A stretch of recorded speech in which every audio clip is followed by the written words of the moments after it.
Okay, my name is Wale Jana, and I'm the CEO for Sapphire Scents, and preferably the creative director, basically. Okay. Yeah, so I like to refer to myself as the creative director, because in recent times we begin to realize that the work of a CEO is even from that review. Director. You get so I'm more in tune as a creative director than the CEO. Yeah.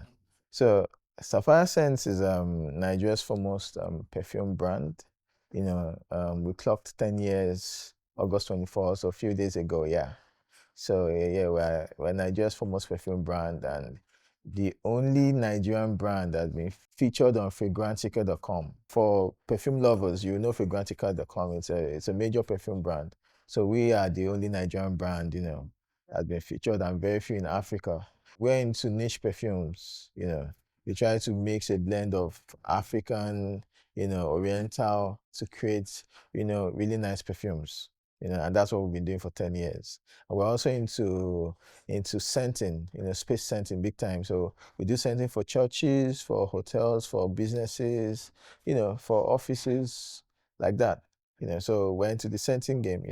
If it's an experience, we call it scent the experience. Any experience that is worth it. If it's a party, if it's a birthday, every day, we experience things different days. So scenting is an integral part of life, and that's what we do. So in the beginning, it was just a hustle, it was survival. I was going through a crazy time. I was working at an office then, and I was transferred from that office in Benin to Abuja, back to Abuja. And I had a very pregnant wife. I didn't have a house. I had a salary that could basically not even get me an apartment. And I just began to think of what I could do for money. At this time, we began to squat in my younger brother's house. So I was just trying to see what I could do to be able to get us to our own apartment. That's where the idea of the perfumes came from. But as time went by, it evolved from also to now having a clear picture of how an African brand, how a Nigerian brand can actually rise from Nigeria and Africa, and compete with all of the big names all over the world. So that's what we have evolved into. There's something about quality. People keep coming back, because when you start business, the first set of people that you attract are friends and family, and they just want to encourage you to say, oh, whatever you are doing, they're just going to support you. But when they keep coming back and they keep coming back and they keep coming back, then you know for a fact that you have a business. And our clients have been coming back for the past 10 years. So, so that's how business has been basically. Yeah. So that's an interesting question. In Nigeria, people don't share. All the billionaires, everybody just tells you, I started this time and then in 10 years, 20 years, they're now billionaires. Thank God for Femi Otedola that just wrote a book. The book is the I keep that book and my Bible together. So after I finish reading my Bible, I pick up Otedola's book because he's the only person that has been able to demystify what it means to be an entrepreneur in this part of the world, especially in Nigeria. So in our own case, there was nobody at the time. There was nobody you could look at in perfumery and be like, okay, so come and mentor me or come and share your experiences with me. There was nobody. So we hit the ground running and we just began to do our own thing.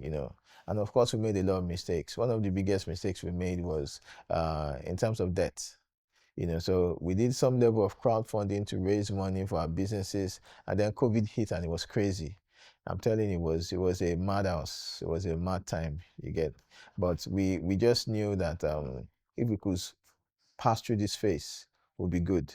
And one of the because if you put in so much more into something, you realize that it's not just about money.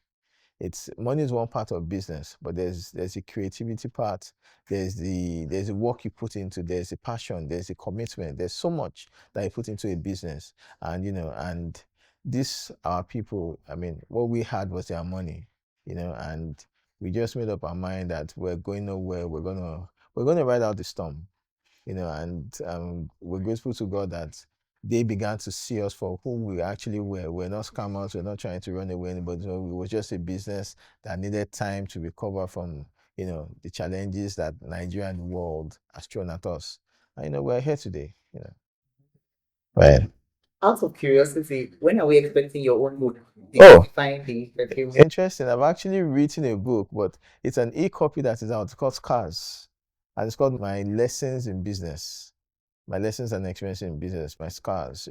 So I was just telling about all of the things I've learned, doing business in Nigeria and Africa and the things I've learned personally. Yeah, so the book is out. It's an e-copy now, but I'll be launching the hard copy pretty soon. um my mission, I've always had that back of my mind that we have to go global.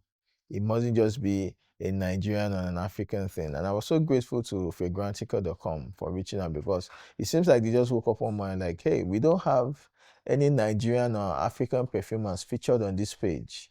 And they began to look for us and they found us. And interestingly, so far I think they've interviewed 3 people from Africa, and I happen to be the only perfumer.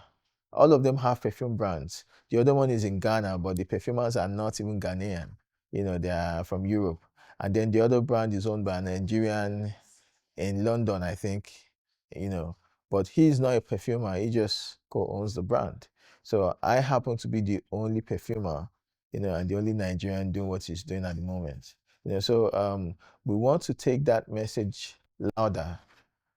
One of my inspirations from the beginning was I realized that if I had the same opportunity, you know, if we had a level playing field, none of these guys had nothing on me. You get, I strongly believe I could make better perfumes than all of them, because what they had going for them was just because they had a fat budget, they've been in the game for long, they have larger distribution and all of that. So if I make my own perfumes and you make yours, and if we put both of them on the table, and they don't tell you that it's one Ekiti boy from Nigeria that made this, you never know. So that's it. It's to level up, because when God gives a gift, it doesn't. God is not a Nigerian; he's a global God. So when God gives a gift, He gives a global gift. So I strongly believe what we have is global, and it's our mission to ensure that it touches the world. I'm used to it. I'm used to it. That's number one. Number two is the first thing I notice anywhere I go is the smell.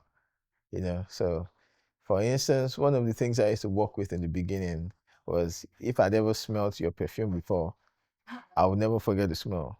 So I would walk into a lift or somewhere, and I would tell everybody what they were wearing. And they used to look at me like, who is this guy? This is crazy. But it's a gift. But it's we used to smelling good, and smelling good is good business. So my name is Wale Jano. I'm the CEO, Creative Director for Sapphire Scents, and this is Emerge.